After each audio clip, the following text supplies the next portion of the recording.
ایک دن نبی کریم صلی اللہ علیہ وآلہ وسلم سفر پر جا رہے تھے۔ راستے میں دیکھا کہ ایک ہرنی رسی سے بندھی ہوئی ہے اور پریشانی سے ادھر ادھر دیکھ رہی ہے۔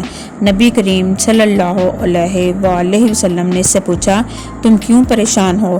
ہرنی نے عرض کیا، ایک شکاری نے مجھے پکڑ کر باندھ دیا ہے، میرے بچے جنگل میں میرا انتظار کر رہے ہیں، اگر آپ مجھے آزاد کر دیں تو میں انہیں دودھ پلا کر واپس آ جاؤں گی۔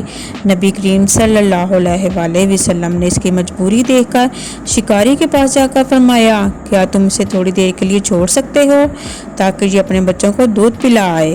شکاری جو یہودی تھا حیران ہو کر بولا، اگر یہ واپس نہ آئے تو میرا نقصان ہوگا۔ نبی کریم صلی اللہ علیہ وآلہ وسلم نے فرمایا، اگر یہ واپس نہ آئے تو میں اس کی قیمت ادا کر دوں گا۔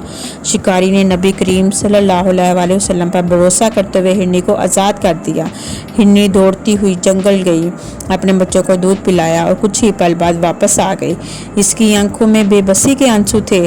نبی کریم صلی اللہ علیہ وآلہ وسلم نے شکاری سے فرمایا، کیا تم یہ ہرنی مجھے بیچ دو گے؟